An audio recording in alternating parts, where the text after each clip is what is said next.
Welcome, friends, to Historical AF. I'm Keena. And I'm Zoe. We are a historian and a special guest delivering you the random and weird historical book nugs you never knew you needed in your ear holes. So I mention a lot that I'm obsessed with TikTok. It's got me through quarantine. I'm not sorry about it. But I'm obsessed with you, Zoe, and I essentially just read your comments, and I was like, "You're really funny. Will you come on my podcast?" And she said yes. I acted cool, but on the inside, I was dying. I texted like 4 different people. I was like, "You guys, I've made it." I'm so it could have gone either way. It could have been like, "Who is this weirdo? Does she even have a podcast? What is happening?" So did I Google you? Absolutely. Yes, I adore your TikTok. It's like, you guys already know I'm a nerd, but it's like fandom but it's like really in depth, like history and just, it's amazing. So tell everybody about your TikTok before I ruin it. Sure. So again, I'm Zoe, and I started a TikTok in July of this year because quarantine was depressing me and I needed an outlet of joy again. And the only thing that makes me happy is Harry Potter through and through. So I started off. It took me a while to find my niche, I would say, but I'm a little older than most people on TikTok. I'll be 29 tomorrow, and most of the kids on TikTok are either like actual children, which I'm like, no, check their bio before you follow them. Or then they're just kind of like 18 to 24, 25, I would say. Yeah, I one day started posting kind of like things I missed, like Wizard Rock. That came up a bunch, which we can discuss later because that was a shit show too. And then I guess like 3 weeks ago, I found this chart. A friend of mine sent me this chart of like fan fiction pairings on Archive of Our Own. And I was like, why is there so much incest? These are the questions that need to be asked. Right. So like I felt compelled to make a video about it. And in the video, I happened to mention Cassandra Clare, who's the author of the Mortal Instruments series, which turned into the Shadowhunters TV show on ABC or Freeform, whatever. But I got a comment on that video that was like, "What do you mean, Cassandra Clare? What does she have to do with Harry Potter?" And I was like, "Oh my God, the youths don't know." Gather around, children. Let me tell you the story. I was like, "Come crown my fire. Let me show you a tale of a time past." And I posted this video talking about like Cassandra Clare like rise in the Harry Potter fandom and how it led to the creation of the Mortal Instruments. And I thought it was gonna get, if it's a good video, I get like maybe 6,000 views. Next thing I know, this thing has like 500,000 views. And these kids are like, "Oh my God, I never knew." And I'm like, holy shit. Like I didn't realize people really didn't know about this stuff. And then I realized I was fucking old. So no, you're doing the Lord's work. That's what you're doing. It was cool because I got a bunch of like, I guess, old heads like me who are like, they were there when it was going down. And I wasn't quite, I was too young for that aspect of it. Like I was there when it was going down towards the end, but the beginnings was a fucking shit show. It was like Game of Thrones with hopefully not as much incest, I would say, actually. Yeah, that checks out. It was just kind of a mess.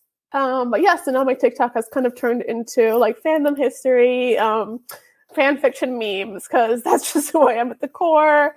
And I'm putting out a series about Harry Potter looked at through a post-colonial lens. Wow, that is so fancy. Thank you. That one's not going to go well, I know already, because no one wants to listen to me talk about that shit, but I'm just like, great, can't wait. I filmed a bunch today, and I'm like, is it funny? No, but do I care? Yeah, that's all I care about. It brings you joy.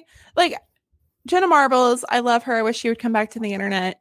But her thing is like, I'm just going to make a video because it makes me laugh. And if somebody else likes it, okay. But it just made me laugh. So that's why I want to do it. So I think those are the best. If you genuinely enjoy something, other people are going to enjoy it too. Hopefully. I mean, let's be real. I'm not going to quit my day job and do TikToks. That would be a dream, right? Though that is the dream. Let's be real. Yeah. Maybe one day. I need like 6 more viral videos. You never know.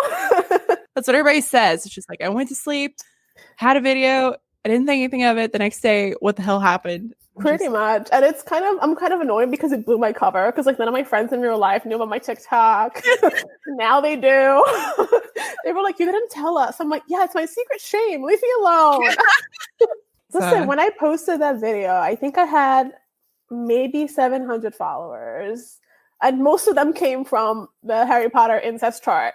So, like, I think I gained like 500 on that video. And now I think I just hit like 7,300 people. And I'm just like, are you guys okay? Wow. Do they get webbies for TikTokers? Because if they do and you win, you should thank the Harry Potter incest chart.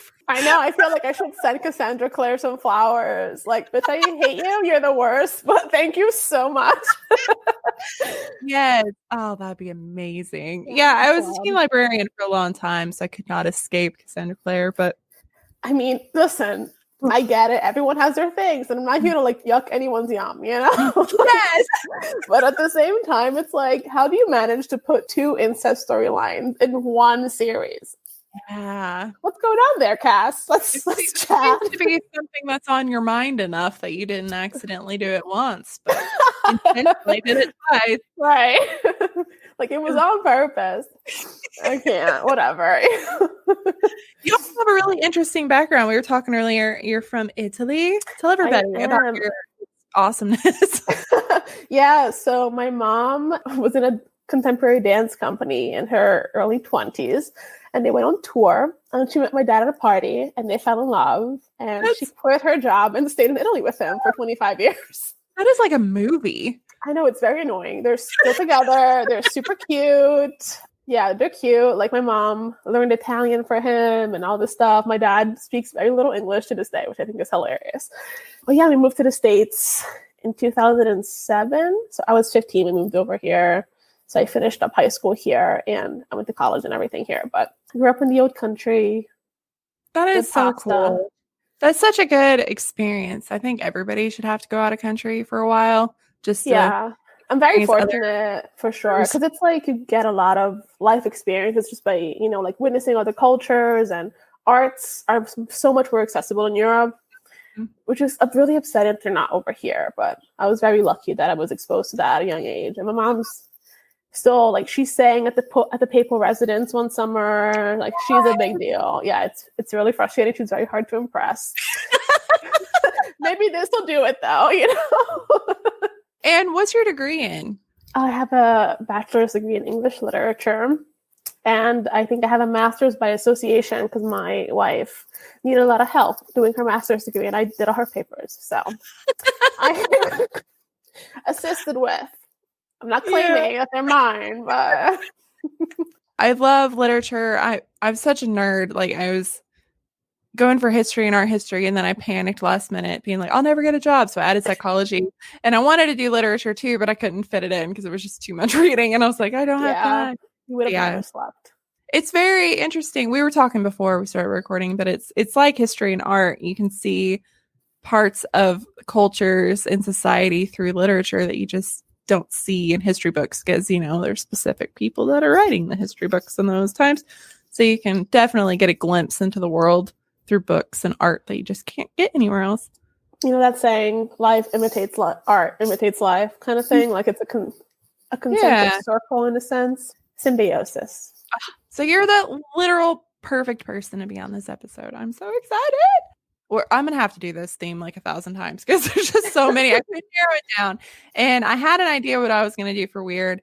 And then shout out to Ashley and Dion from Patreon. They were like, hey, have you heard this? And I was like, well, shit. So then I changed everything. I scrapped it and I rewrote it today. So do we want to just jump into it?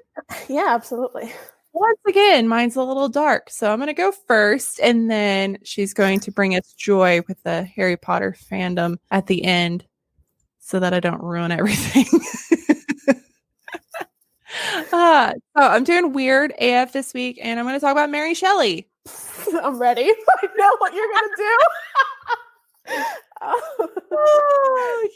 My prediction, it involves a grave. Yes. Perfect. Yes, it does. There's a lot of weird stuff. We'll get there. No spoilers.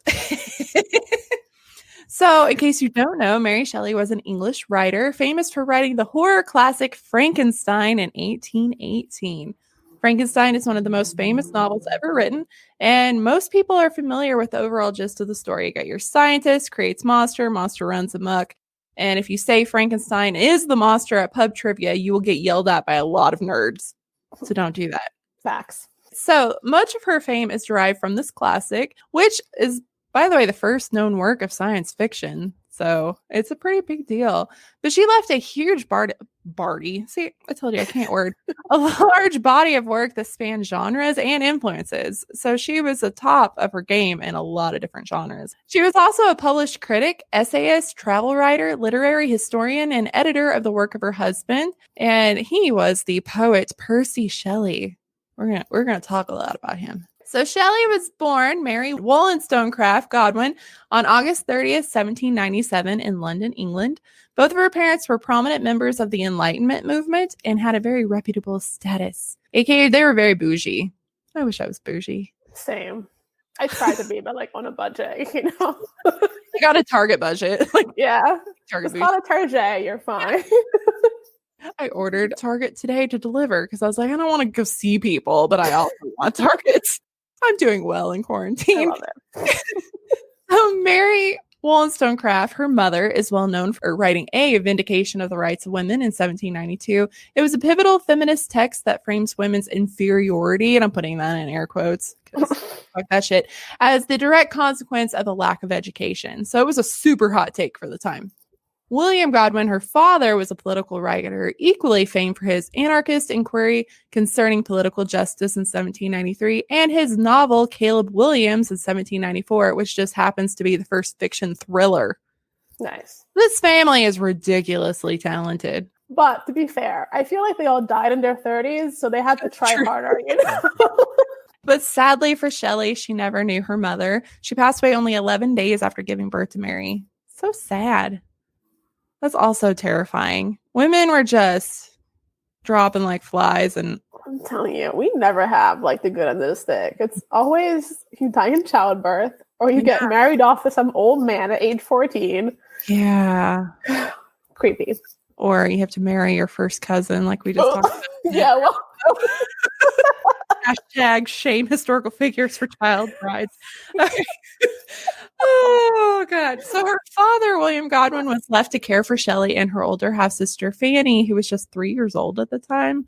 So as a man in that 1700s being like, well, shit, I have 2 kids now.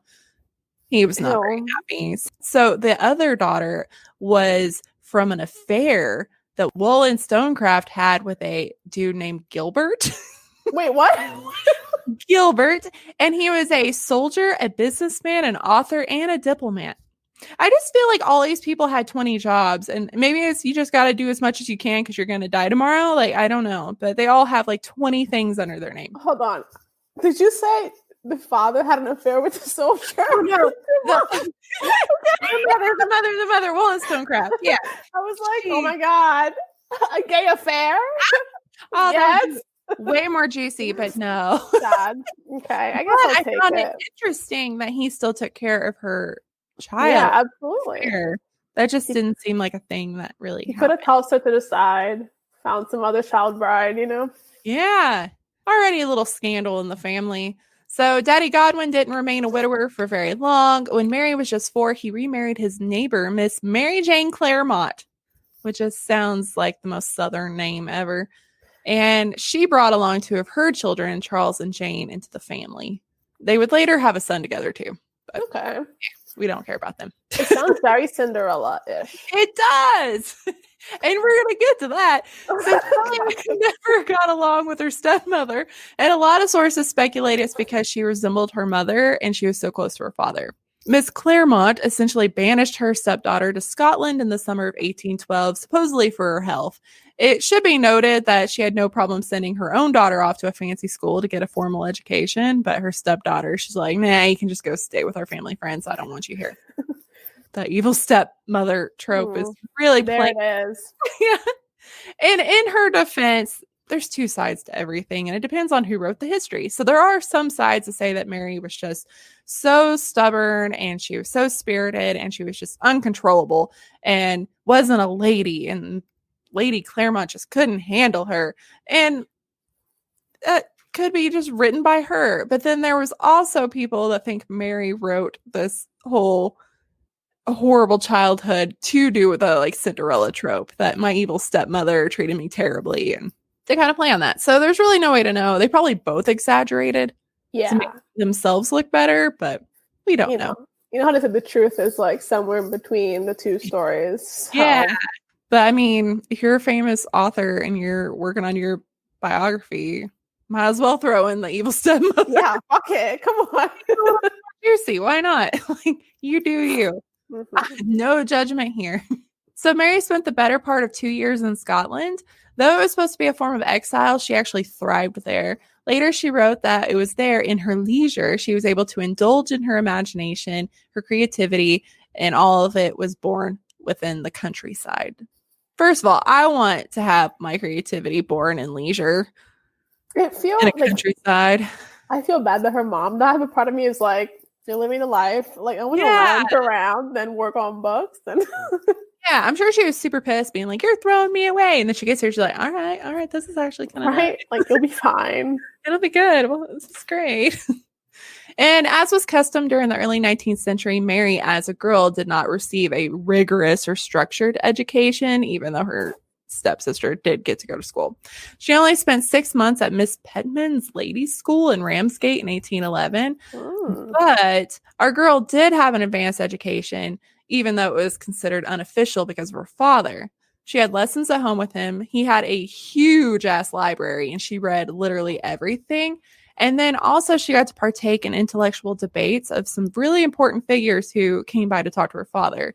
So we're talking about Sir Humphrey Davy, a chemist, the Quaker reformer Robert Owen, and poet Samuel Taylor Coleridge and William Wordsworth. So she got to meet some of the most brilliant minds of the time and then like debate with them. Can you imagine? I can't.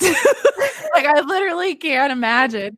But she was able to keep up with them and keep them on their toes. So we'll get to it later, but there's people being like, there's no way she could have wrote this. But if you think about all the pieces of her life, she was debating with these men, and she probably was also like privy to a lot of conversations that other women would have never been part of. So exactly, because people like, how would a lady know about this science? Well, she was hanging out with scientists, right? Like, go get her a break. Come on. Yeah. History. In spite of being denied fancy schooling, she was highly intelligent. She even studied history. Yes. She studied literature and the Bible. She also learned Latin, French, Italian. Why did I say it that way? Italian and Greek. That's very impressive. Two of them, you don't need ever, but right? Dead language, super helpful. But I can barely master one language. I just can't imagine that many, especially at her age. She's still a kid. That's crazy. Bonkers to me. So on a home visit to England in November of 1812, Mary met the poet Percy Shelley for the first time. Godwin and Shelley had an intellectual but transactional relationship. So Godwin was really poor. You know, his wife died. He was making bad investments and he was taking care of all these kids. And then Shelley had a rich dad because he was the son of a baronet. So he was giving him money for these intellectual conversations. So like a psychologist, but yeah. Wait, no. I almost feel like Shelley was like an escort for like conversations only. Yes, that's exactly what it is. Like a sugar daddy, but for your brain. I don't know. Right? Like, you may not see my ankles, only my vocal cords. And Shelley had also been expelled from Oxford along with his friend Thomas Jefferson Hogue for publishing a pamphlet called The Necessity of Atheism. Wow, that'll do it. Didn't go over very well. I can't imagine why. And then he was estranged from his family, and he sought Godwin in admiration of his political and philosophical ideas. Like, again, we're in the Enlightenment, and everybody's just like, ooh, all these big ideas, and they just want to hang out with like-minded people. This is why people back in the day like could publish things about that. Like, we have to work 8 hours a day and be depressed. So Yeah. Not He our just had best. a title, so he could just do whatever he wanted. That'd be nice. Yeah. Give me some land. Okay. 2 years after Mary had left Scotland, she arrived back in England and was reintroduced to Shelley. It was the March of 1814, and she was almost 17 years old at this time. And he was 5 years older and married to Harriet. Well. And had been married for about 3 years at this point. In 1811, he eloped with a friend of his sister's, Harriet Westbrook. Quote, their marriage quickly disintegrated. Perhaps it was Shelley's frequent attempts to seek out like-minded people that were often women, or perhaps it was the flame of young love, which is often quickly snuffed out under the winds of reality. End quote. That's so hot. Not untrue either. But even if he was like, oh, I fell in love too fast and it just didn't work out, it didn't stop him from falling equally as fast with Mary. So he didn't learn any lessons because he's plunging face first into a new relationship. No man named Percy, I feel, has any... It's wrong, but I'm thinking about Percy Weasley and I'm just like, yeah, that tracks. You know? It does. There's another like a Regency book, isn't there, with a Percy? I think so. I think so. It gives off bad vibes. It's like Bad News Bears, you know? I don't know what it is. I don't like it. Never trust Percy. You heard it here first. Never trust. So Shelley and Mary grew really close. He was taken with Mary's intensity, her intelligence, her inherent wild nature. He also said to friends that she was passionate at times, but also very isolated because she had sadness because her mother was gone and all this. So she had a lot of depth and he really dug it. He wasn't going to let the fact that he had a wife stop him or that he had a kid, because another minor detail. So he fell madly in love with her and they would go on unchaperoned walks together. Les gasp. You just did not do that back then. And then they would meet in secret at her mother's grave. Hot. Yeah. Which she used to hang out there and read, you know, to be by her mom. But I'm like, that's a weird ye old dating. Let's meet at the parents' grave and make out. And whisper sweet nothings in my ear. Yeah. And a lot of this is just like he keeps putting her in situations that can like ruin her reputation. And back then as a woman, your reputation was everything. So yeah. And she's still like a teenager at this point, right? Like kind of. Makes me kind of feel sorry for her because we're going to get into it in like the next sentence. But yeah, her reputation gets so irreversibly damaged. She has no choice but to go along with him. So right. Yeah.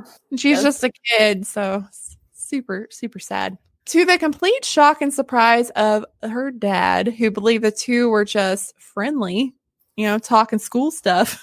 First, he announced that he was in love and he planned to make Mary his wife. He was going to wife her up abroad, which, let's not forget, he's already married. With a child. Yeah. With a child. So he was not jazzed about this at all. He was really concerned about her reputation, but also if her reputation got ruined, it would ruin all the sisters as well. Like it would just doom the family and then they would all be unable to have matches.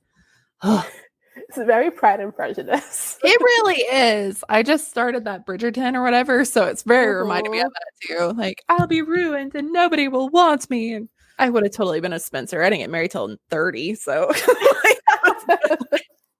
cast away.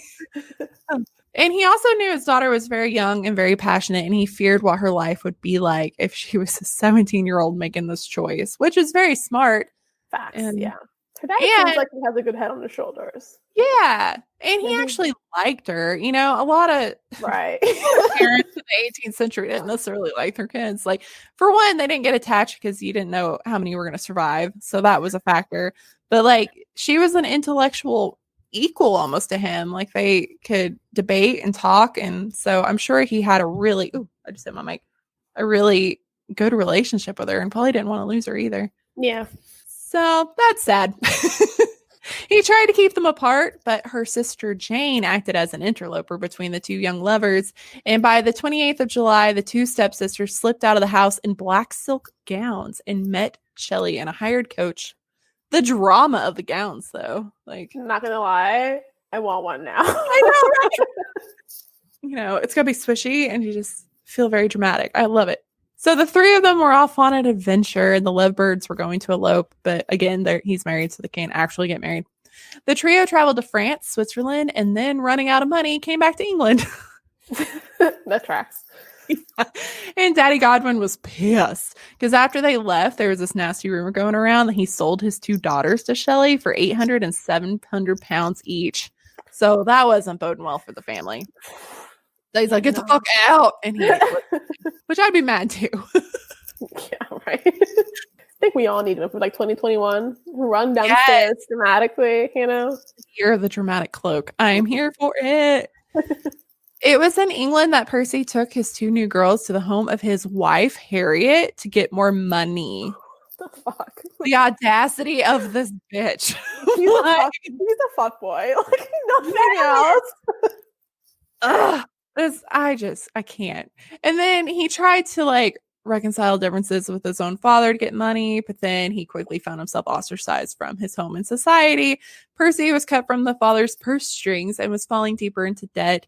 He had to financially support his wife, Harriet, their children together, and now he has Mary and her sister to take care of. So he was spending time between his chosen family and his legal family, and then he was moving around to avoid creditors.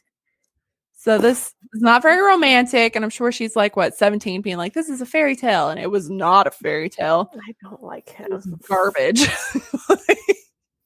Most of us have like a garbage ex that we had at like 17, 18, and we're like, we're in love, it's gonna be forever. And then you realize like they were garbage the whole time. This is what I feel like this is. Except she married. Yeah. Oh, womp womp.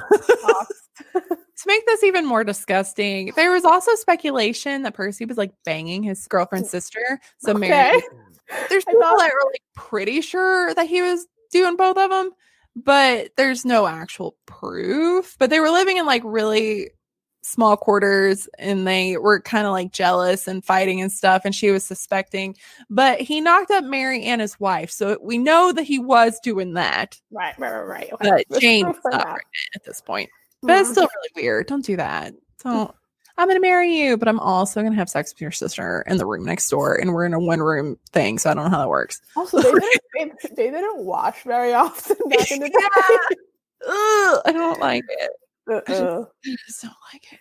And just in case none of this pissed you off enough, Percy also encouraged Mary to develop a sexual relationship with his best friend, Thomas Jefferson Hogue, we talked about, while she was pregnant. Oh, God. I feel like there's websites for that, but none that I would want to watch.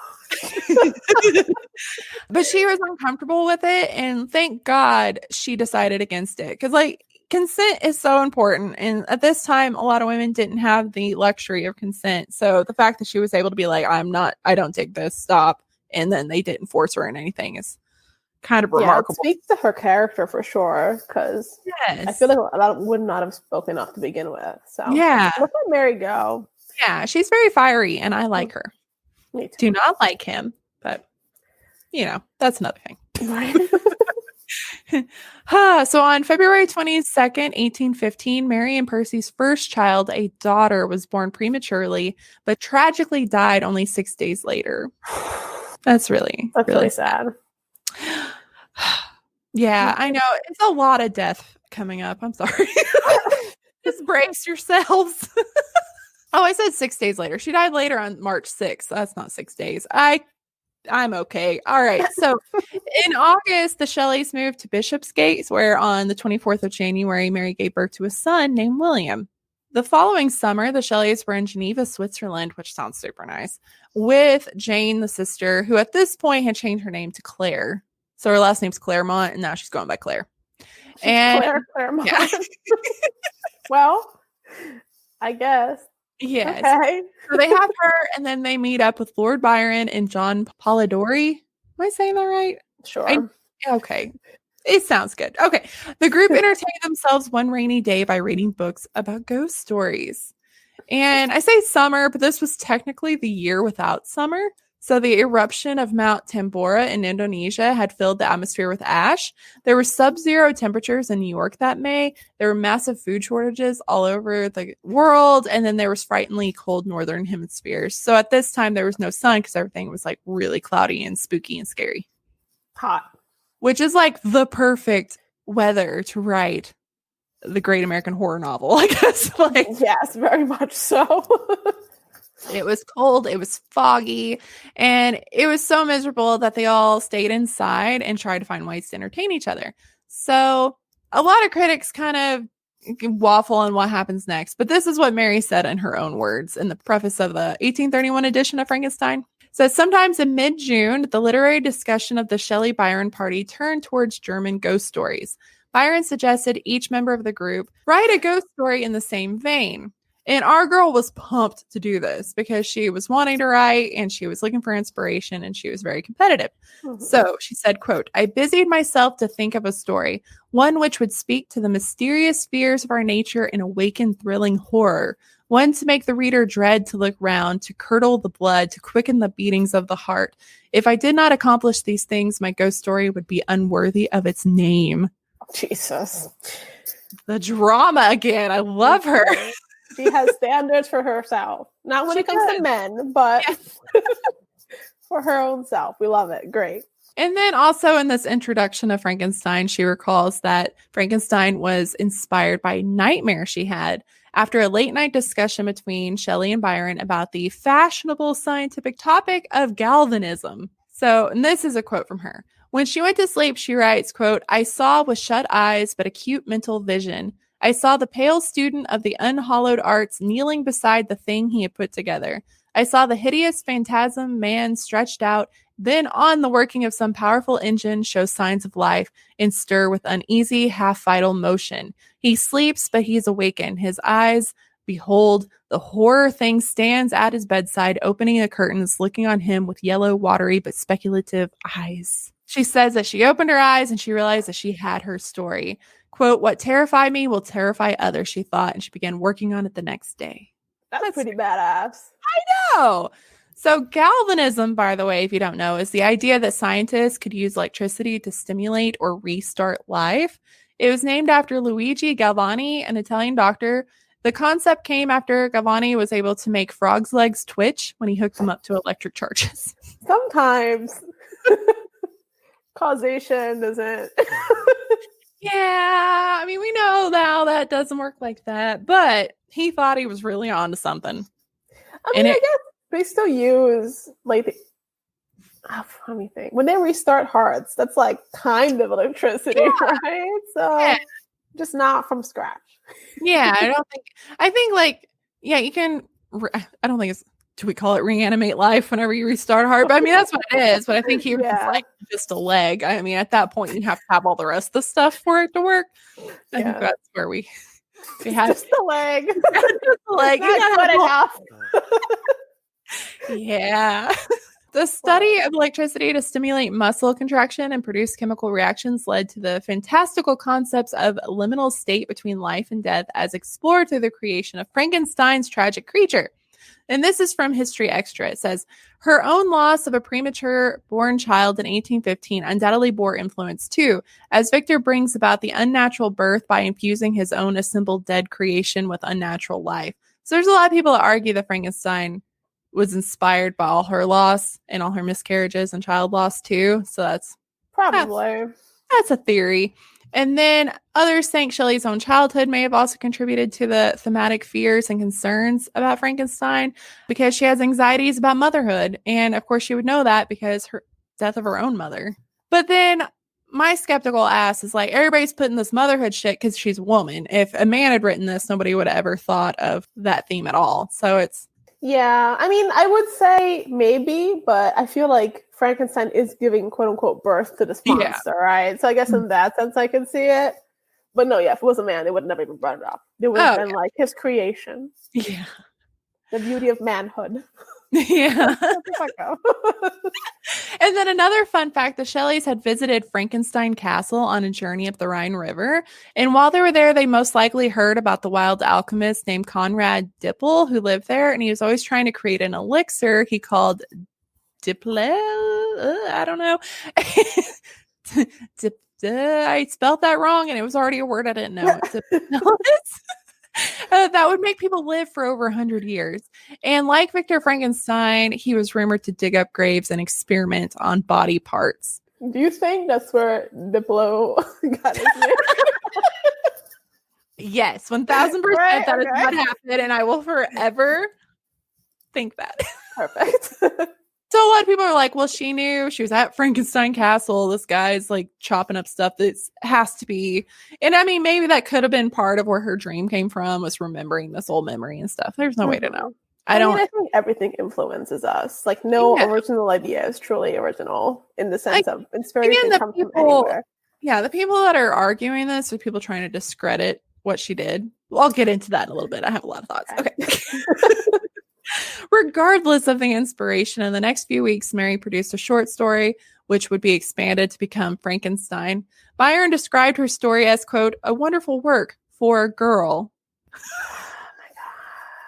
Why do they always have to be like, well, for a girl? Like, why can't you just say it's good? We've all read it. We know it's good. I don't like, you don't have to be like, like, sir, come on. You're just jealous he didn't think of it. Be quiet. Yeah, he's just mad that he didn't win the story contest.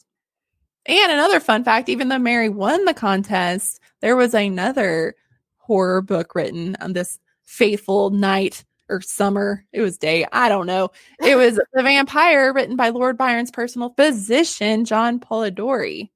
So Vampire with the Y, that one. Sexy. I know. So it's very serendipitous that both Frankenstein and the modern vampire trope were born in the same trip.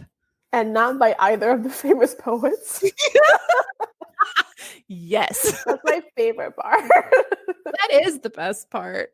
And also she's 18 right now. Like, she's created Frankenstein at 18 years old. When I was 18, the only thing I was writing for fun was Dragon Ball Z fanfiction. And we don't have to talk about it.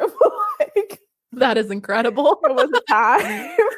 Once they returned to England, they were struck by another tragedy. Mary's half-sister, Fanny, who was her mom's daughter with the affair, she completed suicide on October 9th. And then a month later, Percy's wife, Harriet, drowned herself. That's really sad. And by all accounts, Mary was actually sad about Harriet dying, but they did get married a month later. They didn't wait very long. So it's not a good look. So it didn't help with all the scandals and all the gossiping, and it didn't help. Also, so he was on like a trip with his like little affair buddy. His wife was just at home. Okay. I hate him. He's so annoying. Too.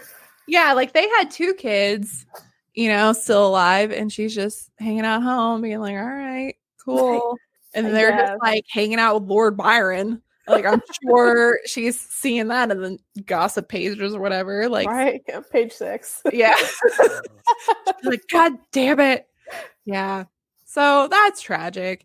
And they were married the next month. And then around this time, she started publishing travel logs about their escape to Europe. And the first one being the history of the 6 weeks tour in 1817 that did really well.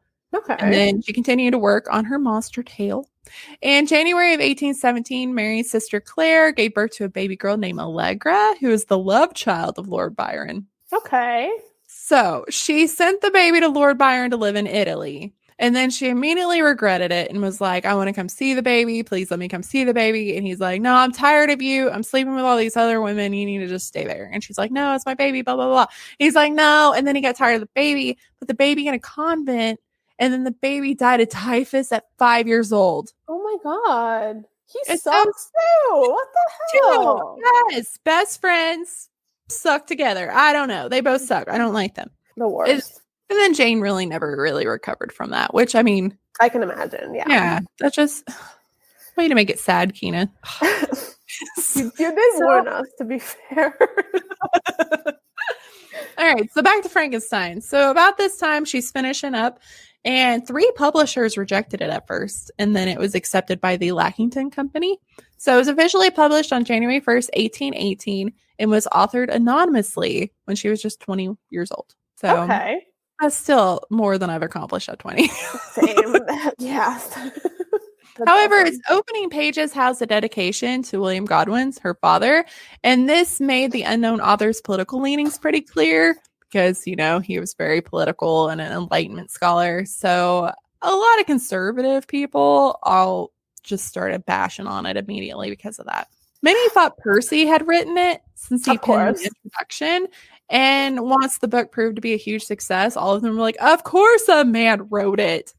Yeah, I'm not surprised. I remember reading about that back in college, and everyone was just like, "Of course." And he didn't like, contradict it. He was just like, "Maybe I did, maybe I didn't." Yeah, like that Hulu show. There's like a moment where people are like, "Did you do it?" And then she's like hiding behind the door, and he's like, "No, I didn't." And I'm like, "That's not what happened. Bitch. Stop trying to make him into like a." Because in the thing, he's like charming and he loves her, and I'm like, "This is not one." Nope. He was a dick. Yeah, I thought this little story was funny. So Sir Walter Scott, the author of Ivanhoe, enjoyed the book a lot, and he called it worthwhile but juvenile and looked forward to more, and said to a letter to the Shelleys being like, "Good job, Percy, love it, but you could work on it or whatever." And she wrote back being like, "Motherfucker, I wrote this. It is not bad, it's not juvenile," and blah blah blah. So I thought it was really funny that she was just like, "How dare you say he wrote this? I did it." No. Yeah, I like her. She's spunky. She's spunky. I was actually in the play Ivanhoe as a small child. I played Lady Rowena. That's amazing. Do you have nightmares from it? Yeah.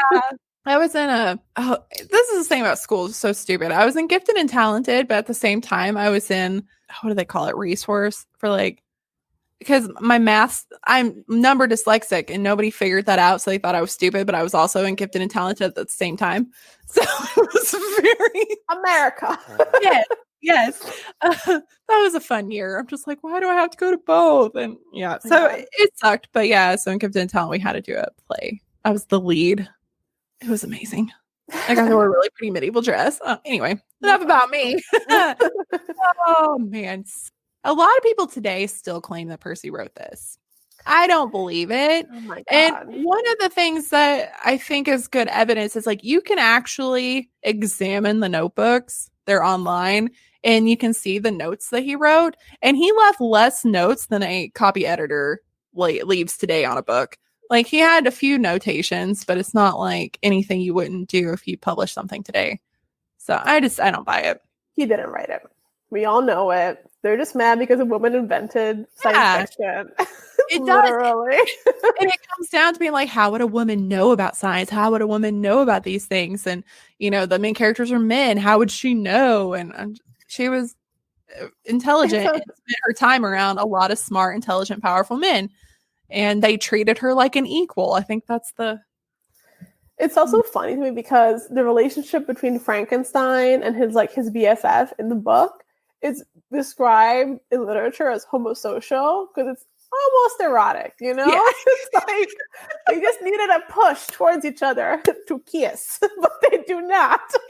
It's funny you mention that because that's the next theory. Please continue. There's this guy named John Lauritsen who argues that Percy wrote it, but as a way to express his latent homosexuality. So he thinks that. Well, I mean, isn't everyone a little gay? I'm for you, right? So this dude went ham on a critic who said Mary wrote it because the book was obviously written by a teenager. She's like, it's too bad. Obviously teenager did it. And he's like, no. So he said no to the quote, old feminist misinterpretations of Frankenstein, motherhood, dead and aborted babies, and so on. That's kind of like a really rough way of putting that, dude. But then he said, Frankenstein is about male relationships, romantic friendships, companionships, and for the poor monster, ostracism. Why can't I say that word either? Ostracism. Ostracism. Yeah, there we go. So he's saying that Percy was secretly homosexual and he wrote it as a way to express that. Yeah, so not buying it. I'm not buying it either. Who's to say Percy and Jefferson, didn't keep each other warm at night from time to time? It's we true. Don't know what could have happened. He could have been pushing her to have relationships so he could have threesomes. Very true. Yeah. Be like, you'll be fine. Once you like this, let me show you how. It's absolutely like Percy was a womanizer, but that doesn't mean anything. So no, it means nothing. But I mean, also she was hanging around a lot of very sexually free people. So if she would have put that into the book as well. I mean, I just think men assume that women don't know shit about sex ever. And it's like, no, sir. Like, she was hanging out with the smartest people of her time. And men are men, no matter how smart they are. So I'm sure they were cracking jokes and like talking about sex and blah, blah, blah. Oh, yeah. And there was something, I didn't put it in here, but there was some articles that talk about that they were, you know, the bohemian lifestyle where there was a lot of the free love type, you know, like the hippie stuff where they were just like, everybody just have sex with everybody. And they were like, I like that. Let's get on board with that. And so I'm sure she was around a lot of conversations about this. So, or that, you know, sexuality is very fluid. And that was a thing that was popping up in certain circles too. So it might not be like necessarily like homosexuality, or it could just be like bisexuality, like it's just whole bunch of stuff it could be. Yeah, close your eyes, find the hole type of thing. Yes, class theory. I'm going to hell. Okay, it's okay. My hot take is she wrote it. I think she did. I don't think Percy could have written it. His style of writing was so different, and his opinions were so different. I think if Percy would have wrote it, he would have made a bigger deal about it, and he would have written a lot more novels. Oh, you know? He was a poet, and if you like his stuff, like, whatever, fine. I'm just not bad at the poetry, but like knowing him and like hearing him as a person, there's no way he wouldn't have tried to make this into a whole thing, popularized it. So there's no way he did it. I'm sure he helped her, you know, like anonymously either. He would have wanted. Exactly. She had to because she was a woman. Yeah. I just no, nonsense. Nonsense. And I thought this was just interesting. So Frankenstein was a hit, obviously, and the earliest adaptation was 1820. So they adapted it into a play called The Presumption. It was a production that would inspire numerous spin-offs, performing regularly until the 1850s. In these performances, the name of Frankenstein was switched to the monster instead of the scientist, which is why they think a lot of people today even confuse the two. Oh, that's interesting. Okay. Yeah. So I just thought people just didn't know, but it could be because of this. You know, in the early plays, Frankenstein was the monster. So we could give those people some grace. Yeah. Or we could continue to make them feel like they have committed a crime. Yeah. Or we could be like the pretentious people. Well, actually, back in 1820, play where Frankenstein was the monster. I bet you didn't know that, did you? Take a seat upon my stool. Let me tell you, over time passed. Yes.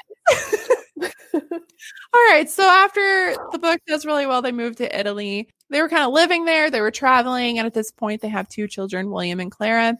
Young Clara, no more than a year old, contracted dysentery.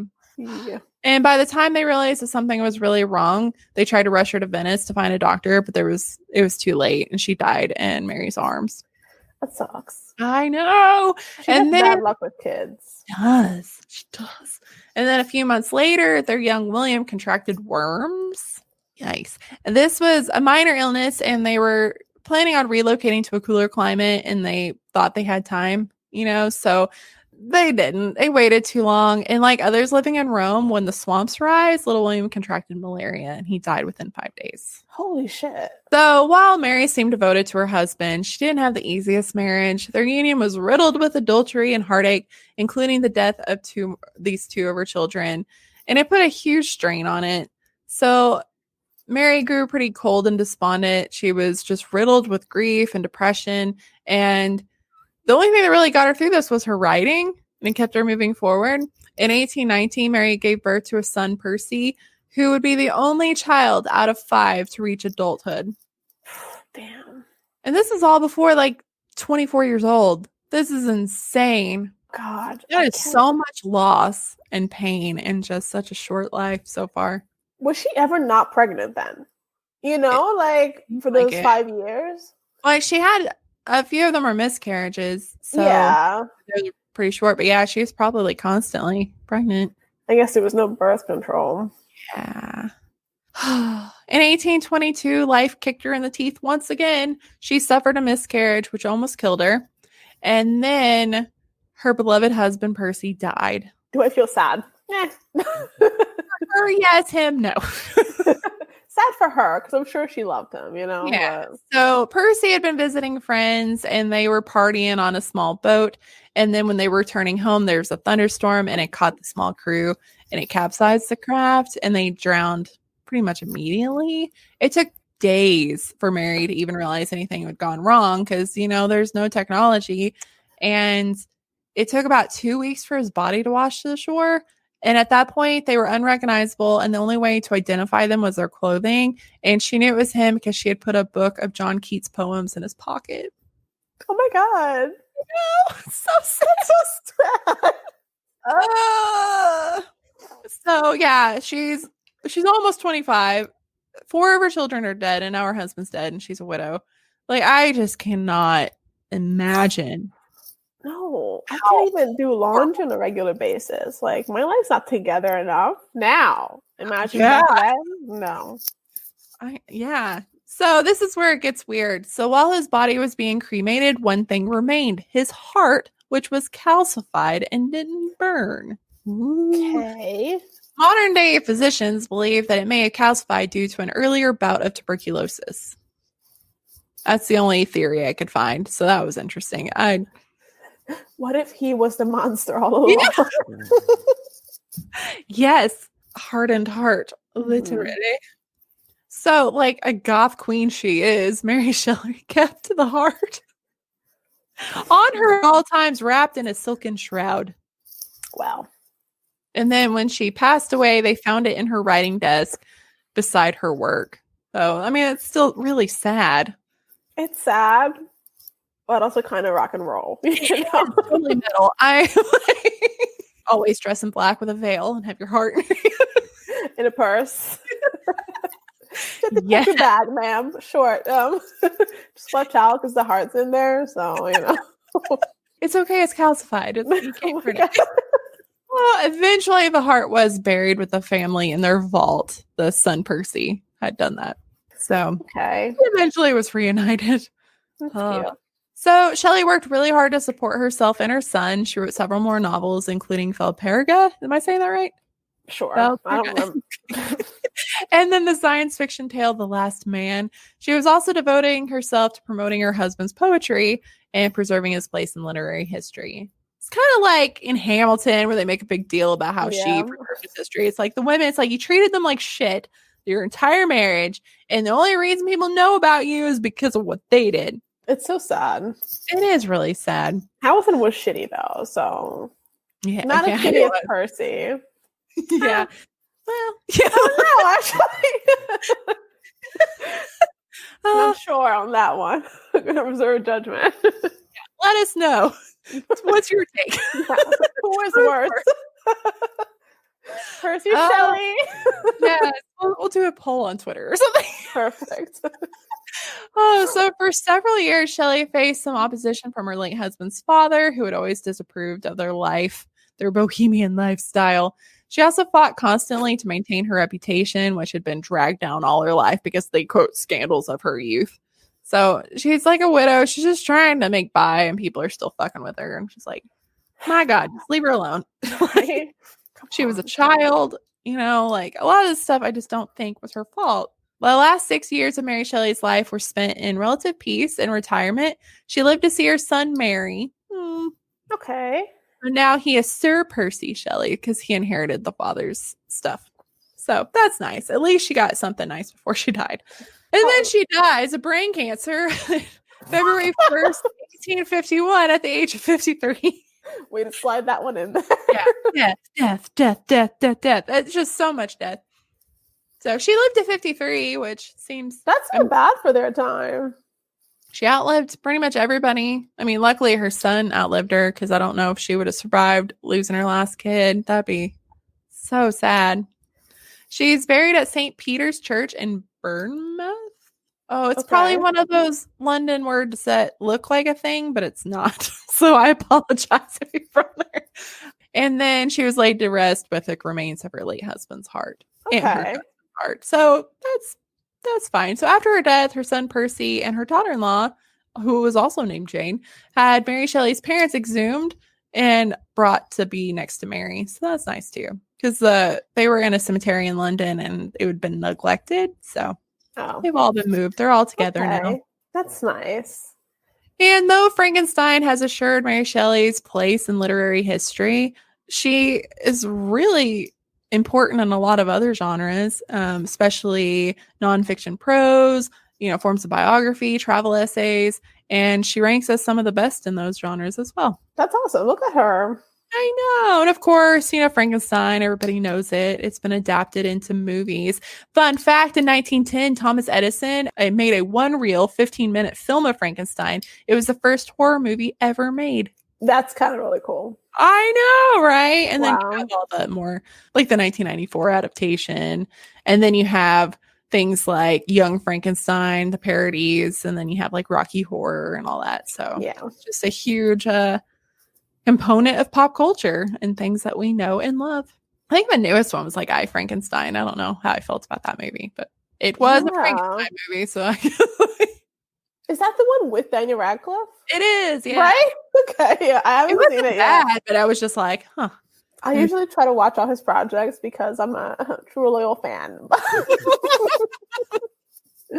I think I had just seen Horns and I was like, I need a break from this man.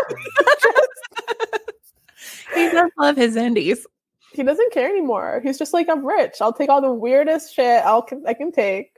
Yeah. And honestly, I support it.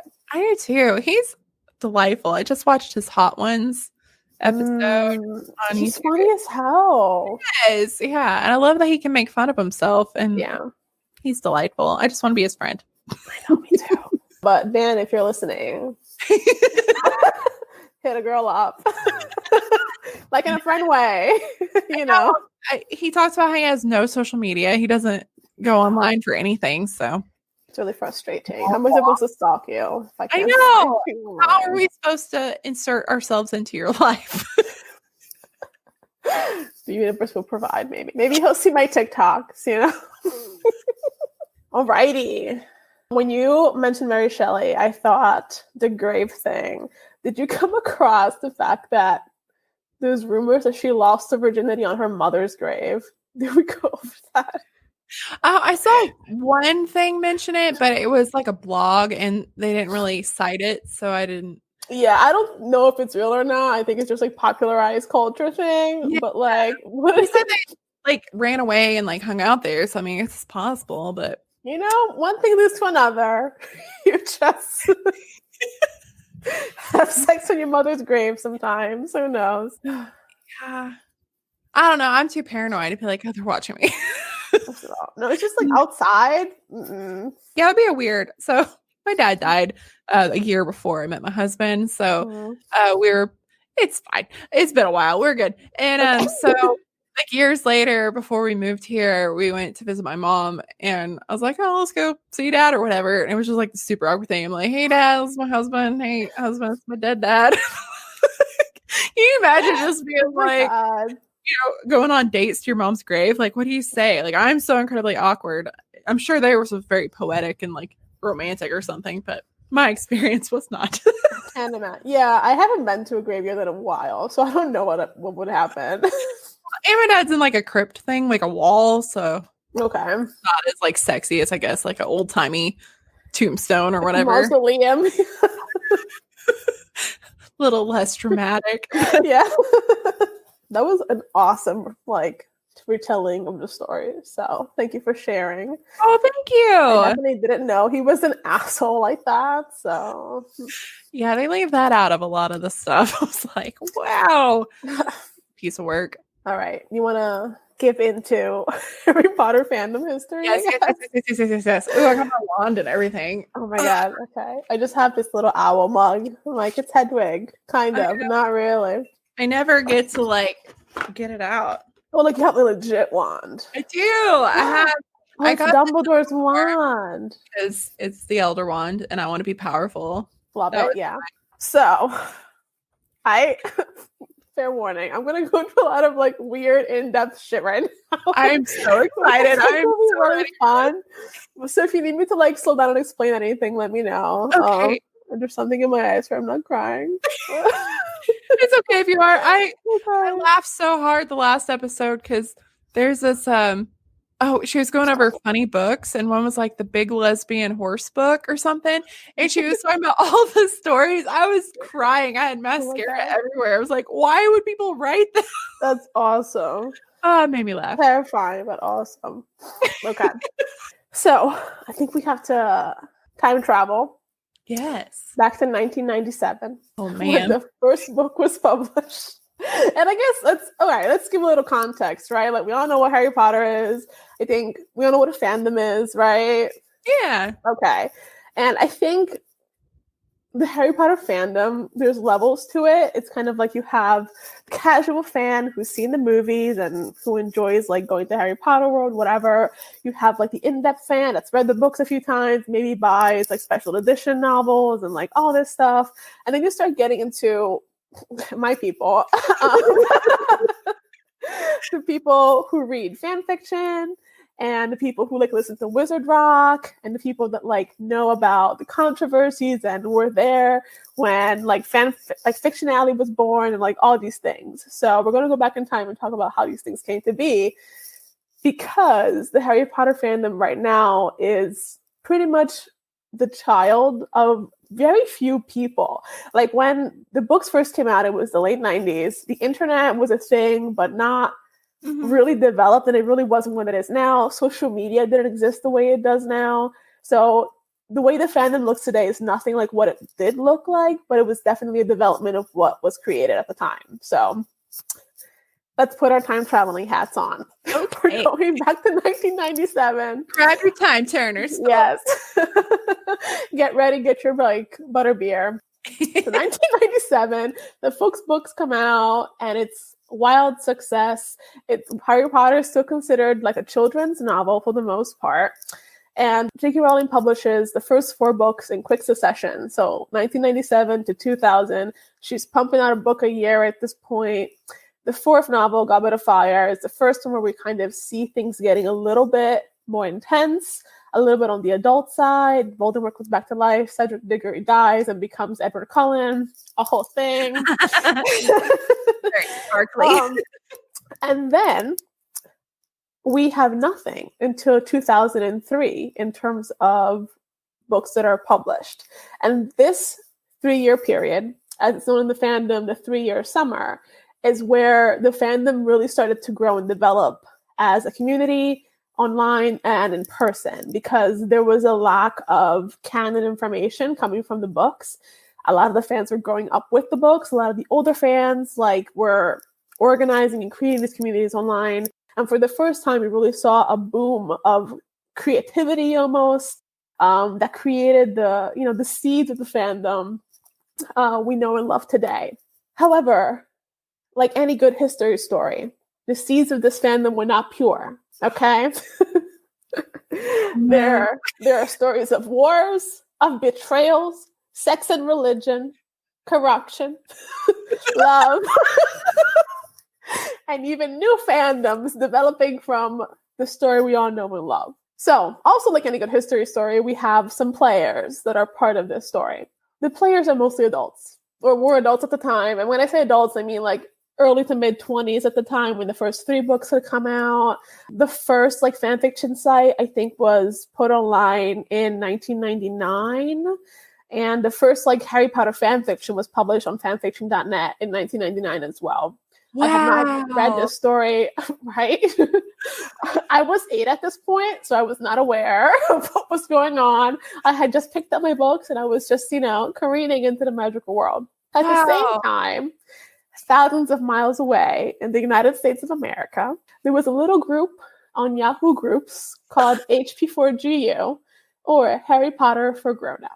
And these people, I think the most famous person in there was Cassandra Clare, the renowned author of The Mortal Instruments, was a part of. And this Harry Potter for Grown-Ups group was made up of a lot of like big fan fiction authors of the time, or big name fans who also were going by BNFs because they were cool. In 2000, I think, like around this time in 2000, Yahoo Groups shut down, I believe. Weirdly, We talked about Yahoo groups last night when we filmed the extra. Somebody sent in a story about something on Yahoo groups. This is the most I've thought about Yahoo groups since I was like 15. Yeah, well, so on AO3, Archive of Our Own, the big fan fiction website, they had like a note in there a few weeks ago. They were like, Yahoo group shut down 20 years ago today. I'm like, damn, okay. Wow. Yeah, so Yahoo group shut down, and there was a need for a new platform to take all of the people that were in the HP4GU group and other Harry Potter groups, there were a whole bunch on Yahoo groups, into new websites. And because Yahoo group shut down, we then see the birth of Fiction Alley and the Sugar Quill, which were two competing fanfiction websites, because one was supportive of the Harmony ship, or the SS Harmony as it went by, which was the romantic pairing of Harry and Hermione, versus the Hinny ship, or Harry Ginny Weasley. They also went by Orange Crush, I believe. There was a few different names. That's amazing. It was a cool thing, yeah. Now, why was it necessary for there to be two different fanfiction websites? Why couldn't they all go in one part? Well, that was because these two ships could not be on the same platform because fans were feuding. I'm talking like you either were a Hermione shipper or you were a Hinny shipper. There was no in between. This is not a game, okay? And it's serious. It was so serious. Like, real life. Like, you were either this or that. There was some Hermione in there, but those were like the bad boys type of thing. So they weren't like so bothered. But Sugar Quill was only for canon pairings. Hinny, like, you had to be approved to put your fanfiction on there by the mods. The mods were very much into controlling what was happening. It had to be appropriate. There was no nonsense. It had to be based on canonical information. Fiction Alley, very different story, my friend. Listen, you could throw a rock and hit some weird shit on Fiction Alley, okay? Like, yes. No jokes. Like, these people, there were mods, but nobody gave a fuck. It was That's amazing. Full out trash can fire. I'm talking bestiality. I'm talking incest fanfiction. Like, everything under the sun. Slash pairings, which were not popular back in the day. Like, it was still a new thing to write slash pairings, you know, in the thing. Also, problem, these characters at this point were maybe 14 years old. Yeah. So unless you didn't age them up and made a conscious effort to age these characters up, you were writing like smut with children, which creepy. Yeah, do not recommend. Yeah, Fiction Alley was like, do whatever you want to do, girl. Sugar Quill was like, no. There was also another site called Gryffindor Tower that was based on like canon information. It had to be like Harry Ginny, blah, blah, blah, blah. So because I'm learning so much.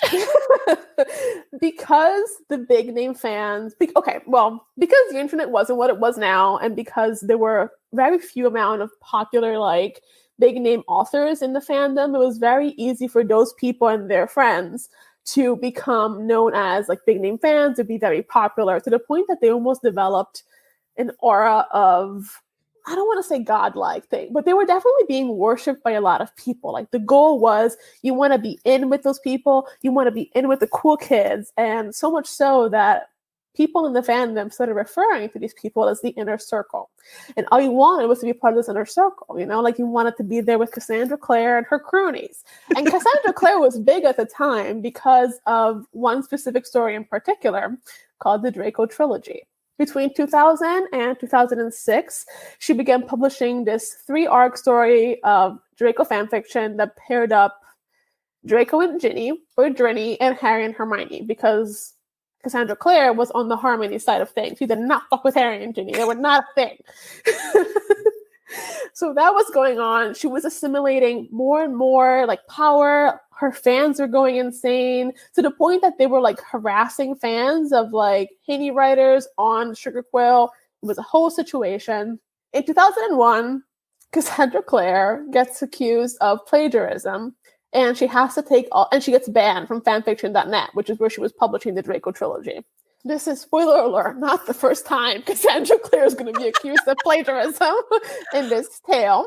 Oh, man. And I'm not talking like this is Harry Potter fan fiction, so she's plagiarizing, because everyone was writing fan fiction, even though at the time you had to write a disclaimer at the top of your story to say that you didn't own any of these characters, whatever. Like, she had taken specific colloquialism, and dialogue from Buffy episodes and just put them in her story and claim them as her own. Yeah, it was a whole thing. Girl was copy pasting left and right, okay? And it was very obvious. Fanfic did on that, didn't give a shit. Well, they were like, fuck no. So they kicked her off. So she's been banned since 2011. And she started posting her stories, I think, on Fiction Alley and on her LiveJournal, which, if you know LiveJournal, also a shit show. A hot mess. I love it, but no, it was a hot mess.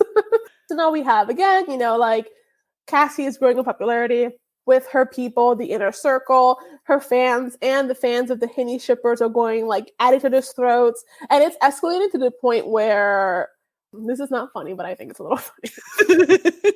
In 2001, also, we have the first time the law has to get involved in, yes, the real law, real life has to get involved, because the shipping wars had escalated to the point where people were now doxing each other, and Cassandra Clare announced that she had been stalked and harassed online for months and months. And so she called the police in, and it turns out the culprit was the husband of one of the mods of Gryffindor Tower, which was another rival fanfiction website. Whoa. Yes. Which is, it's insane when you think about it, And I think it's hard to understand the phenomenon of what Harry Potter was and what the community was becoming and how big these people are. Now I can't really think of a popular fan. It's not really a thing. I think people have favorite authors. I know different fandoms, their authors. I had a favorite Drarry author of whatever, but you would never consider them big name fans or worship them in any case. But Cassie her impact on the fandom was so big. Her Draco trilogy impacted the way that we to this day view Fan and Draco. How he's characterized, the whole leather pants, cool, witty, that comes from her fanfic. She created that. Did she steal some of it? Probably. But but that was all her doing. Her and some other authors Maya wrote a bunch of fics where Draco is characterized like that as well. So they worked together. But it was just cool because it was an inner circle of fan fiction authors. It was kind of they were the Percy Shelley of their generation. Yeah, just hanging out, doing the whole thing. Whew, a hot mess. But yeah, we have that. We have the fan fiction. We have the shipping wars are continuing on and on and on. It's getting worse. Cassie's getting, stalked. And at the same time, on another lone corner of the internet, we have a figure that emerges known as Miss Scribe. I cannot go into detail for all of this because we would need 6 hours. But you can have your own podcast. For real. I should. This by far is the most insane thing that I think happened that wasn't by Cassandra Clare. She's gonna come for me. Don't sue me, Cassie. It's fine. But essentially, Cassie and her cronies were so popular that people want to be their friends so bad. So enter Miss Scribe, another fanfiction author who got a lot of hits online with her first stories. And she was also posting updates of her life. So garnering a lot of fans herself, I would say. However, weirdly enough, she starts getting a lot of hate mail. Weirdly religious hate as well. It's just just a touch of homophobia here and there. There's a touch of how dare you write fan fiction, it's disgusting. And she's responding to these hate comments very openly because they're coming at her openly. It gets so bad that people are just this is really weird. Why is one woman getting so much hate? And she's kind of becoming a big name fan, but she's not quite there yet. And she's not really friends with Cassie that we know of, but we know that's kind of where she was going to be. It gets so bad that eventually people start looking into the issue and they find out that she had created a bunch of sock puppets. What are sock puppets, mate? You want to know. Sock puppets are the early 2000 version of Catfish account. This woman had created so many alternative I guess, personas on the internet to Yeah. send hate to herself and to people that were attacking Cassie so that she would rise to popularity and that Cassie would hear about her so that she would eventually be part of the inner circle. What a elaborate web she has weaved. It was a whole thing. One of her sock puppets was Formato Jam. That's what he went by. And he was apparently some student at a Christian college. And because slash fanfiction background behind all of this, right? The shipping wars are still going on. People are still losing their goddamn minds over this shit. We still don't have Order of the Phoenix. So no one knows what the fuck is going on. The 3-year summer is still going. Behind the miscribed subpuppet accounts, there is a conversation starting about what fanfiction should be about, what it should be allowed to be about, and what it shouldn't allowed to be about. So there's a lot of fighting going on about, is slash fanfiction allowed? Which is just thinly veiled homophobia. But, nothing new here. What should, is bestiality allowed? And maybe not. Maybe we stop there. Although, I don't know. People change into werewolves all the time. Who knows? So Formato Jam was a sock puppet that was coming at Miss Scribe with a bunch of religious nonsense. And she was offended and blah, blah, blah, blah, blah. But long story short, people figure out that she's sending hate to herself. And so everything comes crumbling down. The facade is open, but we really don't know who she is as a person. We still don't know what her true persona, what her true name is. That happens. And that's kind of the beginning of the end of the inner circle as it was known, because people were kind of like, what the fuck? Why is all this shit going down in a Harry Potter fandom about fanfiction? This is really weird. It also helped that in 2003, Order of the Phoenix came out, and that, the beasts that I was a part of had new things to consume. We had new information. We had new information from J.K. Rowling, blah, blah, blah. This is also the first time that we see a romantic partnering going on in the books because Harry's dating Cho. All this stuff. The internet is changing. More and more fanfiction sites are being created, including the restricted section, which was a site that pretty much was just smut. It was straight up porn. That's all it was. For real. You had, I think, prove that you were 18 to be able to get an account there. They were sued by J.K. Rowling. Oh, wow. Yes. I forget what year. I have to look up. Let me check my notes. I'm learning so much. It was a whole thing. Yeah, in 2003, they received a cease and desist notice from J.K. Rowling's agent and Warner Brothers asking them to take down sexually explicit material. Oh, wow. Awkward. Well, I imagine because a lot of the characters, like you said, are children, so it can get kind of weird if they don't age them up. Right, yeah. And I think at that point too, people were just so obsessed with having their ship sail. They were speculations about oh my God, is Hinny gonna win? Is Harmony gonna win? All this stuff. And they were just going berserk and crazy. That helps when, again, Order of the Phoenix comes out, we get more canonical information. Fanfiction is still kind of a very underground type of thing. Cassie's still publishing this Draco trilogy. She's not done yet. And in the midst of this, in 2004, Cassie publishes something called The Mortal Instruments. Is that her novel, you say? No, alas, it is not. She wrote this fan fiction as a dare and to shame people that were writing these type of fan fictions, but she published it, and it is in fact an incest Harry Potter fan fiction focusing on Ron and Ginny Weasley. So that happened. She posts that online. People go crazy. They're just ill, gross, whatever. And then she continues to post. I think she's at this point, she's still publishing the last book of the Draco trilogy, but it's not done yet. I was not reading this in real time, but people that were telling me that she was posting a chapter could come once a week. It could come once every 6 months. We don't know what's going on. Everything was really disorganized. Cassie's losing kind of her power in the fandom because a lot of people are wondering, hey, why is everyone obsessed with you? Why are your fans sending hate to all these other people? What is going on? Incest? Yeah, and then it's also outside the fandom, we see Quidditch being played for the first time in real life. The movies start coming out, so everyone is oh my God. I'm checking when the movie came out. In high school, I worked in a movie theater when it came out. So Okay. it would have been like 2000. Yeah, like the first convention happened in 2003. It was a whole thing. Oh no, Harry and the Potters. So Wizard Rock is starting at the time. There's just a whole bunch of stuff. Oh, Sorcerer's Stone came out 2001. So yeah. Okay, yeah. And then Chamber 2002. There, okay.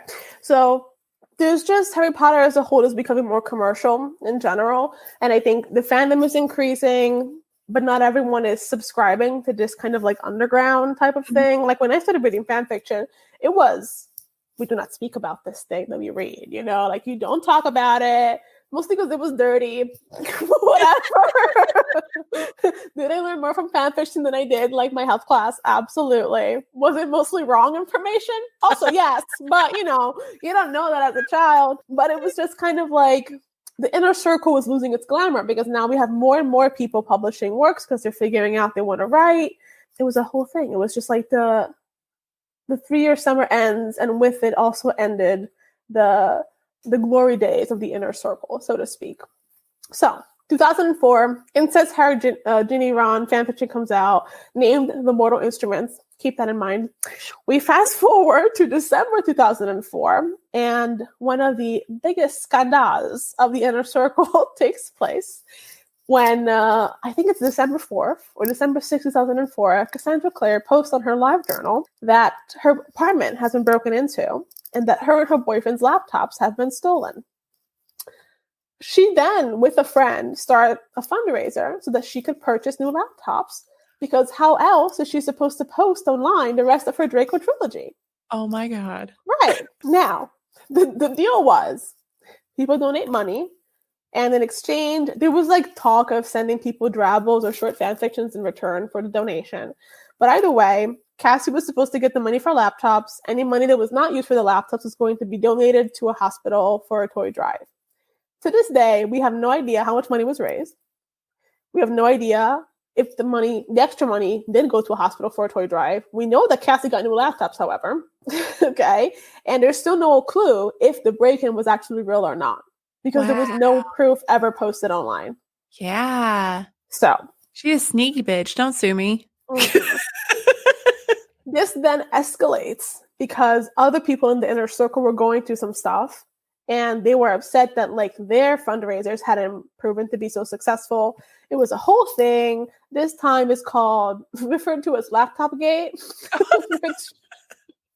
and or Charity Wank, which I think is even better. And it's kind of like, it doesn't like put the nail in the coffin on Cassandra Clare's and like the inner circle situation, but like as in general, I think just her fans were aging out of that. You know, there were more people they could kind of follow along and really be entertained by. And as a whole, she just was losing her hold on people. Mm-hmm. And even if she was still publishing the Draco trilogy, she was taking too long to do it. And she was still getting like dinged for plagiarism on a regular basis. Like this was happening every other chapter. People are just like, bro, what the fuck? So, a hot mess. 2006 happens. I believe it is August. A mod by the name of Avocado publishes an extensive expose on Cassandra Clare, accusing her of plagiarism, showing all the parts of her fanfictions that are plagiarized from, and pretty much like exposing her to the fandom as a whole. And remember, this is in a time when it really felt like you were a part of these fandom communities, you know, like because liking Harry Potter wasn't cool. There was no like, you know, Wizarding World of Harry Potter. You were kind of just keeping your shit to yourself, going online, reading weird shit about Draco and Harry hooking up. Maybe just me. I don't know. But like, it was just a very tight community. Live journal was where everything was happening. Like, yeah, MuggleNet was a thing, but it was all on these like small time servers where everyone was kind of paying attention to what was going on. You did not just expose someone accusing them of plagiarism like that, especially with the type of backup that they had. Outrage. 2 weeks after the expose is published, Cassie announces she's taking all her shit offline, takes down the Draco trilogy, takes down the Mortal Instruments. She was also really popular in the Lord of the Rings fandom. I know. For a fan fiction. I never read it, but people say that it's really good. So I don't know. No idea. I think it's called like the Very Secret Diaries or something. I think you can still probably find these things online. You'd have to scavenger the dark web. Whatever. So that's 2006. 2007, Deathly Hallows comes out. The last Harry Potter book. Everyone's kind of focused on that. They don't really notice Cassie also publishing the first installment of her 6-book series, The Mortal Instruments, which was also the name of the creepy fan fiction she posted from That Ron is and Ginny. insane. I had no idea. Yes. And upon reading her story, everyone noticed that The Mortal Instruments, the book, is essentially just a combination of the plots of the Draco trilogy and The Mortal Instruments, the fan fiction. She just changed the names around, added some flair here and there, repackaged it, and sold it as a new thing. Wow. So the Mortal Instruments fandom was born out of Harry Potter. Nothing wrong with that. But is it creepy? Yes, it is. And if you've read The Mortal Instruments, you know that there are 2 incest storylines in those novels. That's where it comes from. Just replace Jason Clary, her heroes, with Draco and Ginny. There you have it. Oh, no. Yeah. So we're going to put her aside for a while. Okay. I'm sorry. Yeah, I'm sorry if it sounds like I'm shitting on her, but like she literally bullied children offline, so I don't feel bad about this at all. Whatever. But 2007, the last Harry Potter movie comes out. The book comes out. We all cry across the land because we're very sad, of course. Once the 7th book comes out, there's a shift in the underground fandom because now that we have all the information, you can kind of take more liberties, but you also know more about characters' backstories. So, like, remember we were talking about shipping wars, the Harmony fans lost. The Harry Hermione fans had to put their piece, they had to say, okay, fine. Because once Half-Blood Prince came out and Harry and Ginny started going out, they had to be like, fuck it. We can no longer talk about this because it's no longer canon. Or at least they still can, obviously, there's plenty of people who write Harry Hermione fan fiction, but it doesn't hold the same weight as it did before because first they were fighting with the idea that eventually one of their sides would be vindicated in a sense, right? Yeah. It happened. It just wasn't the Harry Hermione shippers. They couldn't. It was bad. I thought it was funny because I don't ship Harry and Hermione, so I was like, fuck it. But whatever. But now that all the books are out, of course, there's like new drama going on, obviously, and always. But it's kind of like people now, I don't know. I think growing up while the books were coming out was different than now when you can kind of get them all at once and go through them, you know? Because you're missing out on that 3-year summer, like that fandom growth and development that was happening at the time. Now you kind of have everything available to you. So you're consuming the information at a faster rate, but also very differently because you have all this context. And I think it's easier to create better ideas of who characters are as a whole. Yeah. But whatever. Book comes out. Everything's wonderful. Everything kind of goes quiet for a while until the fandom explodes again with a new obsession in 2009. A little thing, maybe you've heard it, called A Harry Potter Musical. Yes. Starring a young, strapping Darren Criss. Yes. This shooketh the internet. It gave new life into the fandom. I believe they almost got sued because of it, but like nothing happened. Yeah. Yeah, I mean, if you've seen the musical, right? I have. I was working at the teen center when it like blew up. So yeah, they made me watch it. It was on YouTube. Yeah, I mean, I remember my friend being like, oh my God, Zoe, like you'll never guess this college group did like this thing. And I was in high school. It was my last year in high school at the time. It was like, oh my God, they're so good. Like I went to Darren Criss concerts, okay, where he like performed the songs from the musical. I know, I'm so cool. Yes. 1000%. Yeah, like it was, as the kids say, a cultural reset. It was a whole thingamajig. So that was 2008. Fun time. Or 2009, sorry. LeakyCon is also held during those times. And then Wizarding World of Harry Potter opens in 2010, which I think exploded the phenomenon even more. I mean, there's no escaping it now. The seal of approval to this fandom. I think people kind of felt like they had the liberty to come out and say, I love Harry Potter. Like, it's no longer a creepy thing. Yeah, And, it's like everywhere. know, Like Hot Topic, you can buy all your house stuff. It's just like everywhere. It's kind of exactly. Cool. Yeah. Like it was a thing. Like it was really cool. A Harry Potter musical, a Harry Potter sequel, I think came out around that time. I think that was 2002. What was it? The Harry Potter Puppet Pals came around. Puppet Pals were around that time too. Yeah. Bro, it was a whole thing. Another cultural reset. Like Tumblr fandoms are kind of starting to like rise up at that time as well. Like I had a live journal until 2011, I think, and then I was just like, it's time to go to Tumblr. I'm just gonna post pictures of edits that I didn't make. It's fine. Oh, Tumblr. Yeah, it was wild. And it was just kind of like social media is growing. People have access to these things. The audiobooks are coming out. It was just a lot of technology made everything possible in a way that in 1997 or in 2000, when it was just like 20-something-year-olds writing weird fan fiction about people in Yahoo groups, like very different world than what was happening.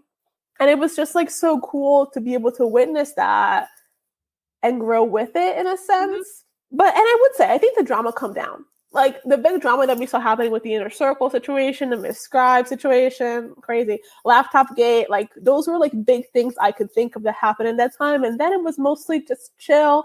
There was some stuff going on with the Wizard Rock group. Like I wasn't really much into the scene. Like I listened to some of the songs, but there were rumors going around that it's not funny, but there were rumors going around that like the lead singers or the guys in the Wizard Rock group were like sleeping around with fans. Rock and roll.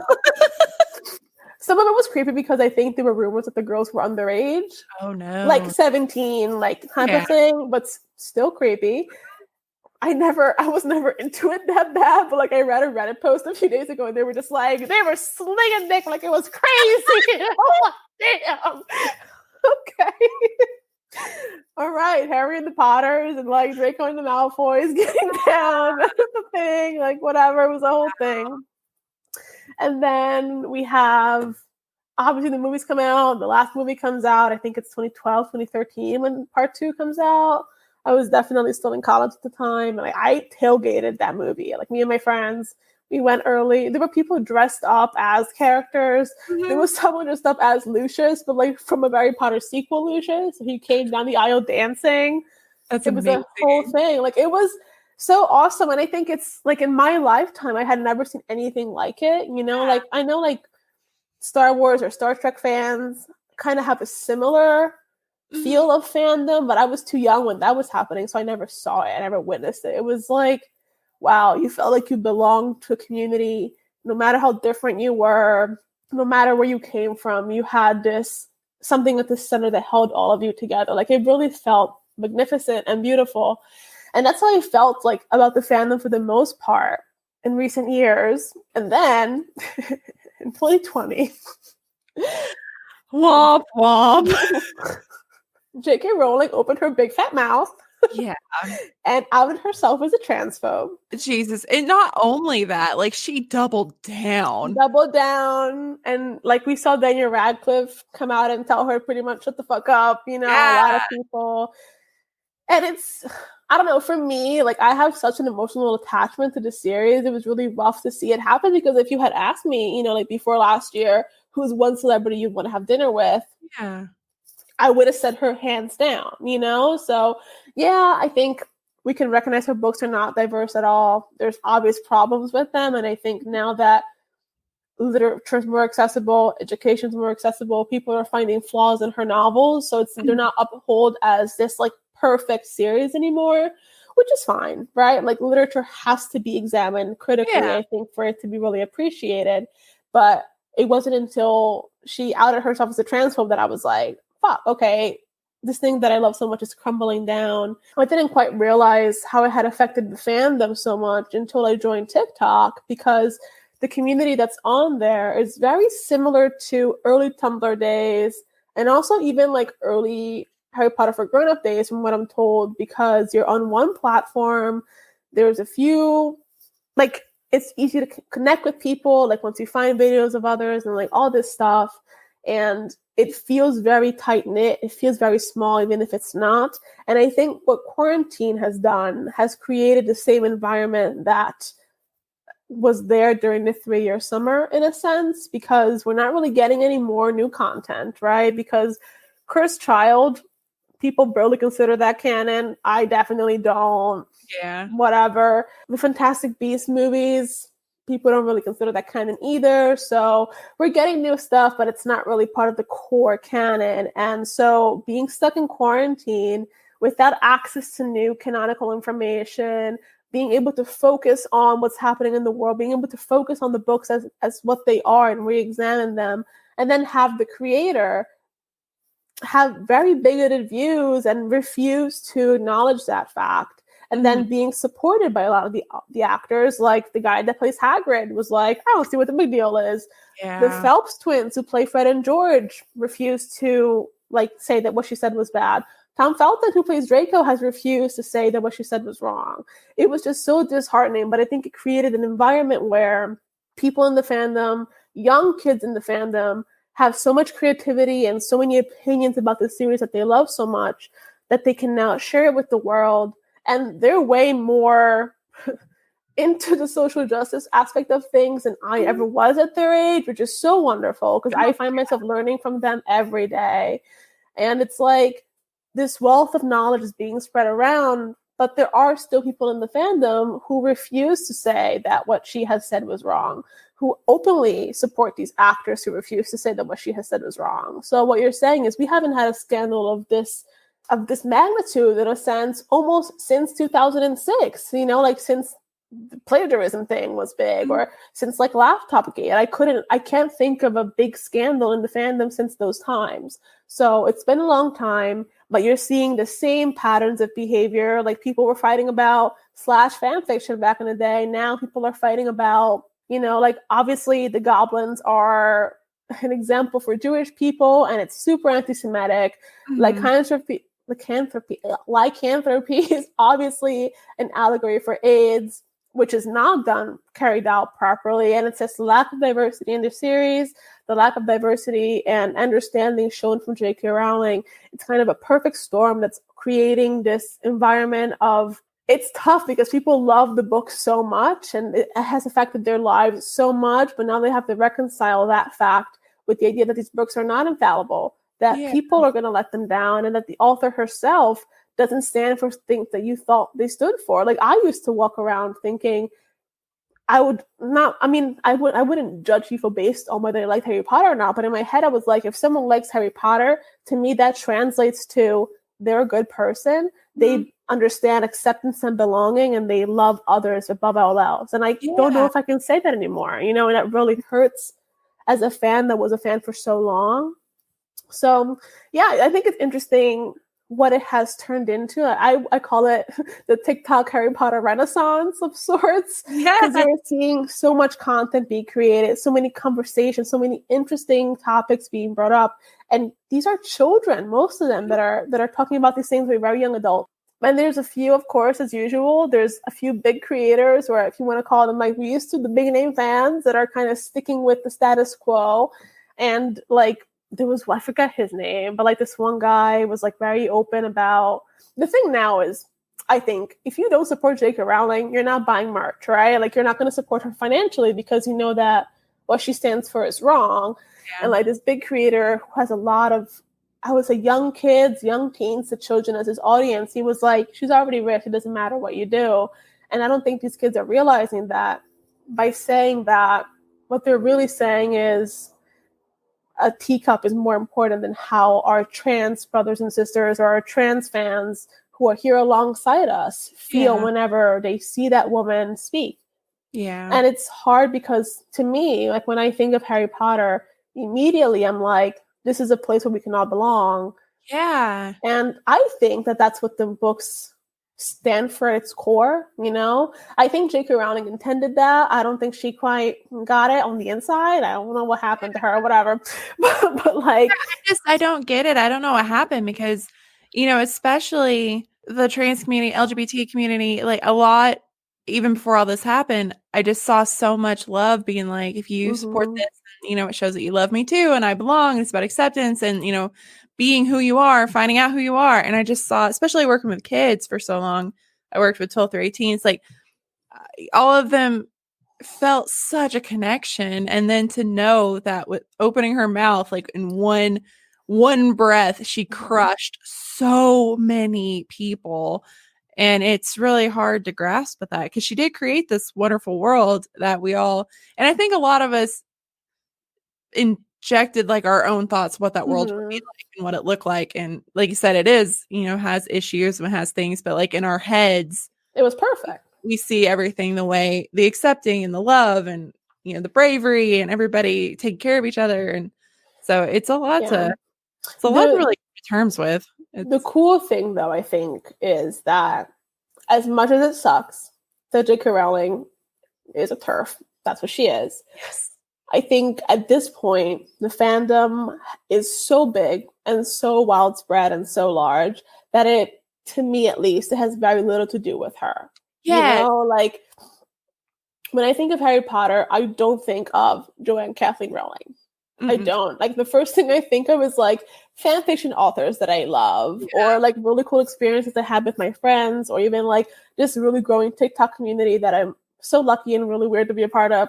But like, it's just, I think it has grown beyond her years. So if she thinks that we're sitting at home crying and sipping about the fact that she doesn't approve of me or who we are, that's very much not the case. Like, I think people know and recognize that we can separate the art from the artist. Yes. It's okay to critique what she has given us and take what we can from it, but she's no longer part of it. Like, she's not accepted by the majority of her fandom anymore. Yeah, and the people who still uphold her, I don't want to be a part of that, because how can you say you're a Harry Potter fan when the main character, like his main struggle was a feeling of belonging. Like he didn't know where he fit, it's kind of like, how can you love a series where that's the intent to begin with and exclude trans people and exclude people of color.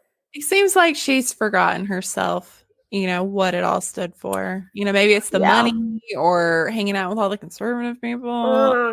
Who knows where it went wrong? It's and I really was shocked because I think maybe she put wool over my eyes, and I didn't see it. And like, I knew the books weren't diverse and I knew they were very problematic, like things going on in there. But in my head, I didn't equate it to she's a bad person. And now when I think of her, I'm just like, oh no, she's a bad person. Because it's not like she said one thing and then said, I'm going to take it offline and learn from it. She doubled down time and time again. Yeah, it's like, let me make merch. Who does that? Yeah, it's upsetting too because she has done a lot for women. Like she's donated to a lot of charities and it doesn't matter to me anymore, like, because it's kind of like all I'm seeing is someone that is obviously not an intersectional feminist. Yeah. Clearly not. And who is smart enough to know better but chooses not to. And it's kind of like most of your villains fall under who you are as a person now. How can you fight with that? And I just don't like her being like, I'm a champion of women. Well, not all women. Trans women are women. And you just can't be like, sorry, you're not invited to the table. That's not how this works. And especially we all grow up with this idea of acceptance and what we learned and what we created to be the world of Harry Potter. And it's, I can't imagine she's shocked that we would all be like, no, we're going to fight for our trans brothers and sisters. Just no, you're not doing this. Some of the Harry Potter fandom, especially when I think of fan fiction, it's like so much of it was created by queer people. And it's like, how can you, like, half of your world online wouldn't exist without queer people, wouldn't exist without women of color. And it's like, and now that I'm thinking about it, she's tried to backtrack diversity into her novels for years now. Like when she announced that Dumbledore was gay, like after the fact. And at the time we were all like, oh my God, I see the signs now. And it's like, well, why couldn't you have been clear about that in the books then? Like why did you have to wait until after the fact? Yeah, I remember being excited, and then I realized, like, this is an afterthought. Like, it just didn't. Didn't Yeah. seem genuine. And even when Chris Child was out and like, you know, the casting with the Black Hermione came out, I was like, wow, like representation. But then Yeah. it's like you read the books and it's very clear Hermione is described as a white woman, which is nothing wrong with that. But it's like, don't try and fix your mistakes after the fact when you can count Black characters on one hand. One of them you gave the last name Shacklebolt, which is the slavest thing I've ever heard.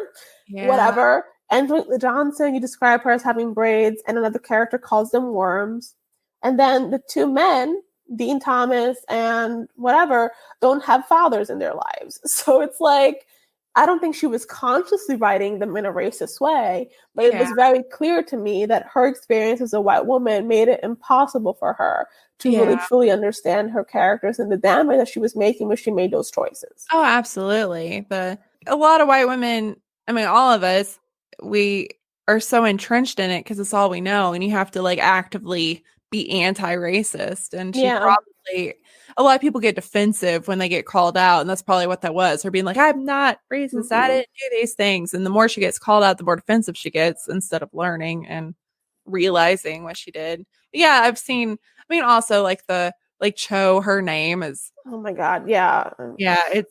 There's just a lot. And it's like, as I was reading it, we were all so young though. Like, I know I didn't pick up on it when I was younger. And I didn't. I think I was so caught up in the world building of it, you know, and it was so magical. It was the first time I truly fell in love with literature for me. And like when we moved to the States, it was the one thing that I was like, this will get me through assimilation and all these other things that I overlooked everything else. And going back to the novels now as an adult, I'm like, ooh, this is not aged well. And to an extent, like I appreciate being able to look at them critically because I do think that there's worth in breaking down, you know, the mistakes and looking at the things that she did well. Yeah. But I'm not going to call her a genius because she's not. And I do think she destroyed her legacy completely. But on the one side, I'm like, I'm glad I see you for who you clearly are now.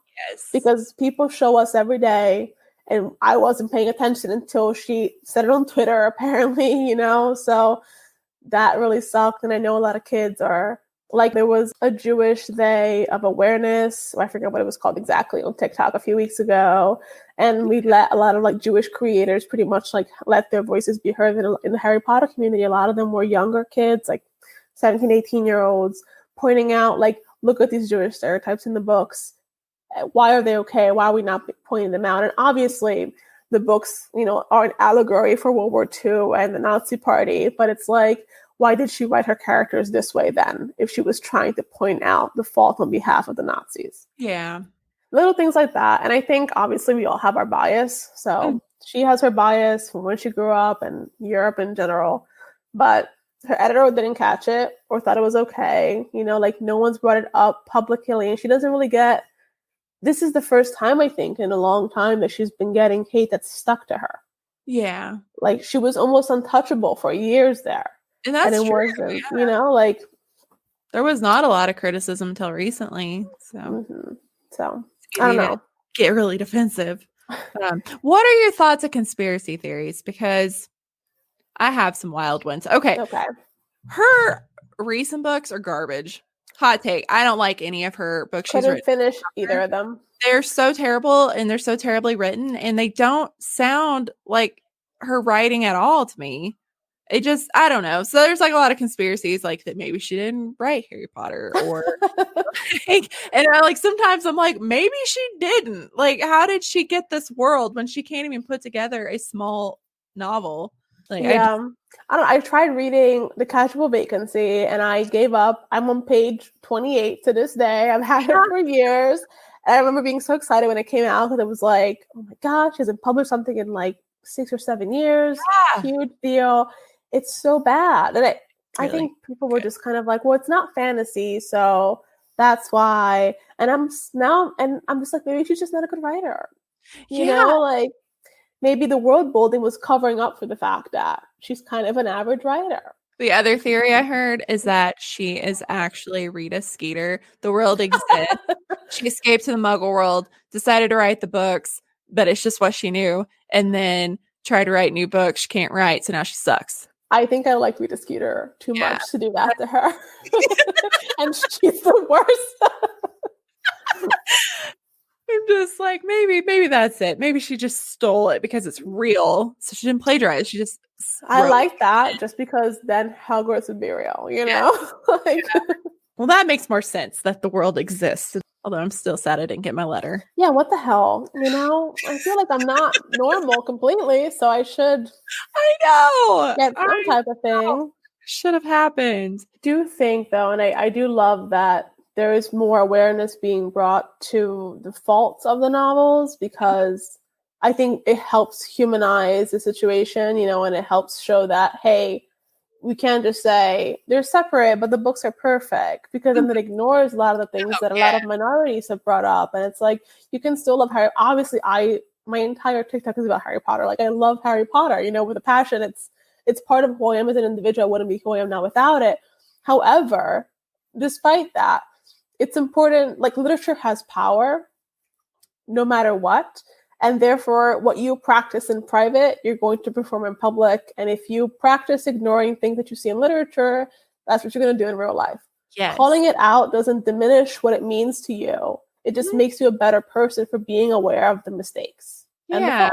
And I think we're all still fighting with the generations of just be quiet, ignore things, don't speak out, don't cause a scene, don't ruffle feathers, and we're trying to unlearn a lot of things. And I think that's what's really exciting, because you're seeing like Gen Z, like you're saying, these kids on TikTok, like they are not staying silent on anything. They're teaching us. Like, I mean, I see people being like, you gotta speak up about literally everything, and some things don't even dawn on me, and I'm like, you're right, kid, you're right.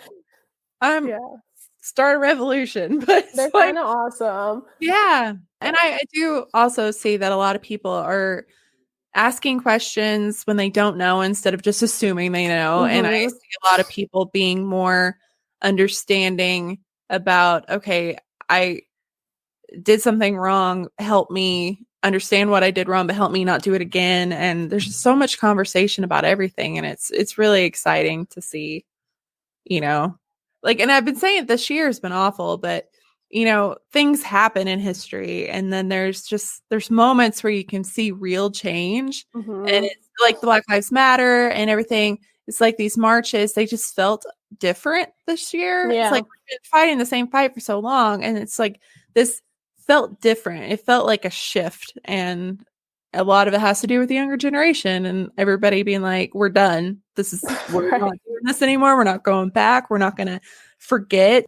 Sometimes like fictional world and literature and art get overlooked because they're quote unquote not real, right? They're not going to affect real life, but I never believed that to be true. Like, I've never been affected so much as I have by reading books and looking at art. So even like television now, you know, like, damn, I haven't been able to stop thinking about Hannibal Lecter for like months. Like a problem. But it's like, how cool is it that we can look at a fantasy series and see the world reflected back at us, and we can point out its flaws and elevate the positive things, and then transform that into how we act with real people in real life. Yeah, it's amazing. I don't know. I'm very emotional about Harry Potter in general. Comments right now, everybody's talking about how it got them through dark times, and it got a lot of us through some really tough stuff, and you know, it's going to always be a part of us. Yeah. What is your TikTok handle so everybody can find you? Oh, it's at Zoe.Gabriella. Z-O-E-Y, and then Gabriella, like Gabriella Montez from High School Musical. It's not from that. It's just my middle name. But it's like an easy way for people to figure it out. Yeah, I'm there. You'll see me ranting about stuff. Yeah, and if anybody does write fan fiction, let us know. Listen, I'm always open to reading new stuff. Yeah, that's exciting. Unless it's involved like Snape and anybody. I don't do that. I'm sorry. Yeah, or incest. Let's yeah, that's my hard limit. And the incest and like weird age stuff, I can't do it. I'm sorry. If you're into that, that's fine, but I don't want it on my computer screen. Exactly. Yeah. You have limits. No, which is they're not that crazy, I would say. You know, I never thought incest would be a limit I would have to say, but Who That's would where have we're thought at. that'd be the hot take? No Yeah. thanks. This was so good. I'm just so excited that you're here. I love your TikTok, and Thank you it's so much just for hitting me up. It was yeah. the highlight I'm of my life. I'm not so joking. glad that you were like, go away, you weirdo. Get off my Anyway, well, thank you so much for joining me. I know Thanks it's for getting late having for you. me. Sorry if I rambled a whole bunch. No, I do that too much. I'm like, it's usually me. I talk too much. Thank you so much for having me and for introducing me to your podcast because I've been listening to like all the episodes. So I'm Oh, yay. obsessed now. Thank you. If you ever want to come back, let me know. And Say less. I'll figure something out. yeah, I'd definitely like to have you back. It's so much fun. Thank you so much. You're welcome. It's been lovely meeting you. I feel like we're best friends already. Absolutely, we are. See you on the talk. I want to thank Zoe again for joining me. I had such a great time, and I am so glad that I creepily commented on your TikTok and asked you to come on the podcast. I learned so much about fandom history. I was not a part of that at that age, so it was really interesting, and I had no idea about the Cassandra Clare connection, which blows my mind because, you know, teen librarian, and I've heard so much about her, but that never came up. Shockingly. If you guys want to watch these live and comment along, join Patreon. That's patreon.com/historicalafpod. And recently we started a new perk on Patreon. We're doing a game night. So we are on Discord and we're voice chatting, but then we're playing games. So last night we actually played Among Us, and listen, every single one of them murdered me at some point, including my husband. You guys, it was a lot. So again, that's patreon.com/historicalafpod. And if you join within the next week or so, we're going to be drawing it by next episode. We're drawing for the self-care package that has the adult coloring book, the journal about how to let that shit go, and a booze glass. So if you join, your name goes in a drawing to win this. And I got a shout out this week to Claire, who is our newest Majestic AF patron. I am so excited. We met on Twitter. I was talking about history. She liked history, and the rest is history. And she volunteered to help me remember what I talked about in the early episodes because I forgot for the website. So she's kind of become like an official, unofficial intern of sorts. So that's super exciting. And I appreciate your help more than you'll ever know, Claire. Thank you so much for joining the Patreon fam. And she's also spruced up Discord for me because I feel like 1,000 years old, but I didn't understand how cool Discord was until she made it super cool. So again, if you join Patreon, you get to be a part of our secret Discord channel and chat and book chats and voice chats and all that good stuff. If you want to send us a story for the next Extra AF, that's historicalafpod@gmail.com. And if you would like to get some merch, that is shop.spreadshirt.com/historicalafpod. All right, guys, thanks for listening. Next week will be Books Part 3 with Deep into History podcast. Okay, bye.